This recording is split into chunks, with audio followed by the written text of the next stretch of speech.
Halo semuanya, perkenalkan nama saya Joan Korlinca Atama dengan NIM 227111023. Di sini saya ingin menjelaskan UTS tentang kecerdasan buatan.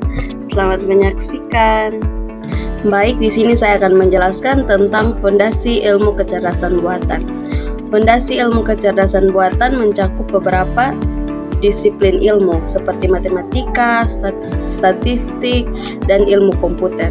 Selain itu, data juga berperan penting sebagai dasar untuk pengembangan algoritma dan model yang memungkinkan mesin untuk belajar dan membuat keputusan. Yang pertama, matematika dan statistik. Yang pertama, aljabar linear. Digunakan dalam pengolahan data dan pengembangan algoritma, machine learning. Konsep seperti vektor dan matriks sangat penting dalam jaringan neural. Yang kedua, kalkulus.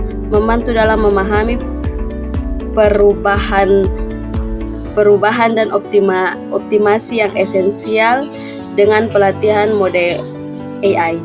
Yang ketiga, teori probabilitas. Digunakan untuk membuat prediksi dan keputusan berdasarkan data yang tidak pasti. Berikutnya, ilmu komputer. Yang pertama, algoritma.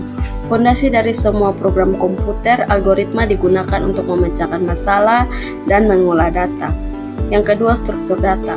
Memungkinkan penyimpanan dan pengelolaan data secara efisien yang penting untuk pengembangan aplikasi AI. Yang ketiga, pemrograman. Bahasa pemrograman seperti Python dan R sering digunakan untuk pengembangan aplikasi AI dan machine learning. Yang ketiga, data. Kualitas data. Kualitas yang akurat dan representatif sangat penting untuk melatih model AI yang efektif. Berikutnya, big data. Dengan kemampuan teknologi, kemampuan untuk mengelola dan menganalisis data dalam jumlah besar telah menjadi kunci dalam pengembangan AI. Data latihan. Model AI dilatih menggunakan dataset yang besar untuk belajar pola dan hubungan yang memungkinkan mereka untuk memprediksi yang lebih baik. Yang keempat, machine learning dan deep learning. Machine learning subset dari AI yang memungkinkan sistem untuk belajar dari data dan meningkatkan performa tanpa pemrograman eksplisit. Deep learning, teknik dari machine learning yang menggunakan jaringan neural dengan banyak lapisan untuk memproses data kompleks seperti gambar dan suara. Yang kelima, etika kebijakan. AI yang bertanggung jawab, mempertimbangkan dampak sosial dan lingkungan dari teknologi AI, termasuk isu privasi dan bias. Regulasi dan kebijakan. Penting untuk memastikan bahwa pengembangan dan penggunaan AI mematuhi hukum dan etika yang berlaku. Yang berikutnya, contoh kasus. Jaringan semantik adalah representasi dari pengetahuan yang menghubungkan konsep-konsep melalui relasi yang ada di antara mereka. Dalam konteks pertanyaan dosen mengenai kata burung, mahasiswa memberikan serangkaian jawaban yang mencerminkan berbagai atribut dan karakteristik burung. Pemecahan masalah. Burung memiliki karakteristik bersayap dan berkaki dua. Burung memiliki kemampuan bisa terbang dan ada yang bisa berkicau. Burung memiliki kebiasaan makan, yaitu makan biji-bijian, makan buah-buahan, ada juga yang makan daging. Penjelasan hubungan antara konsep. Jaringan semantik ini menunjukkan bagaimana berbagai atribut dan karakteristik burung saling terkait. Misalnya, kemampuan terbang berhubungan dengan keberadaan sayap dan kebiasaan makan berhubungan dengan jenis makanan yang dikonsumsi. Variasi dalam spesies. Jaringan ini juga mencerminkan keragaman dalam spesies burung, di mana tidak semua burung memiliki kemampuan yang sama atau pola makan yang serupa. Berikutnya, pengkodean yang dihasilkan dari penerimaan pengetahuan. Yang pertama, forward chaining atau penelitian maju. Forward chaining memulai dengan fakta-fakta yang diketahui dan bergerak maju melalui kaidah-kaidah atau rules untuk menarik kesimpulan baru.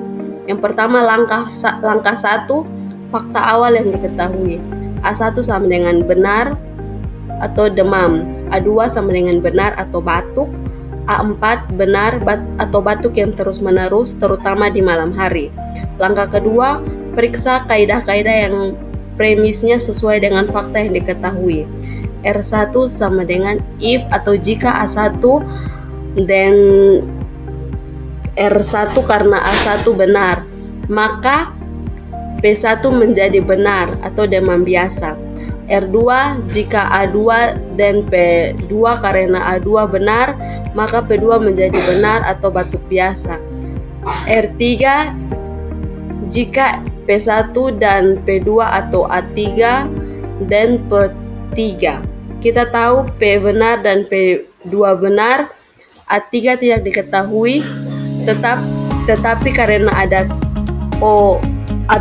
OR, salah satu harus benar. Jadi P2 atau OR A3 bernilai benar. Karena P benar dan PI benar dan P2 OR A3 benar, maka P3 menjadi benar atau influenza atau infeksi virus. R4 jika P3 dan A4 dan P4.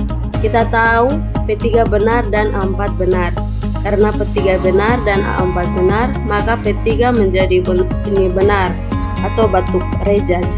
R5 jika P3 dan A5 dan P5, kita tahu P3 benar, tetapi A5 atau nafas berbunyi tidak diketahui, jadi kita tidak dapat menyimpulkan P5 langkah ketiga.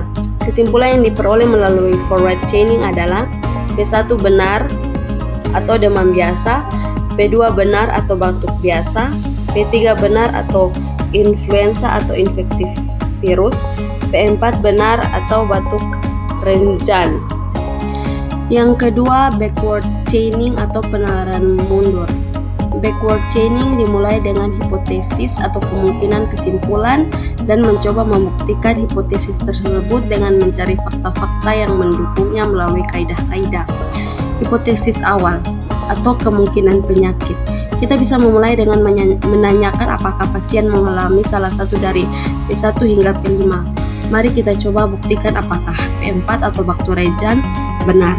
Langkah 1 untuk membuktikan P4, kita lihat kaidah yang menyimpulkan P4. R4 jika P3 dan A4 dan P4. Untuk membuktikan P4, kita perlu membuktikan P3 dan A3. Langkah kedua, buktikan P3. Kita cari kaidah yang menyimpulkan P3. F3 if PI dan P2 or A3 dan P3 untuk membuktikan P3. Kita perlu membuktikan P1 dan P2 atau A3. Langkah yang ketiga, buktikan P1. Kita cari kaidah yang menyimpulkan P1. R1 jika A1 dan P1, kita tahu A1 benar demam, jadi P1 terbukti benar. Langkah 4, buktikan P2 atau A3. Buktikan P2, kita cari kaidah yang menyimpulkan P2. R2 jika A2 dan P2, kita tahu A2 benar batuk, jadi P2 terbukti benar. Langkah 5, kembali ke R3. Karena P1 benar dan P2 atau A3 benar, maka P3 terbukti benar. Langkah 6, kembali ke R4.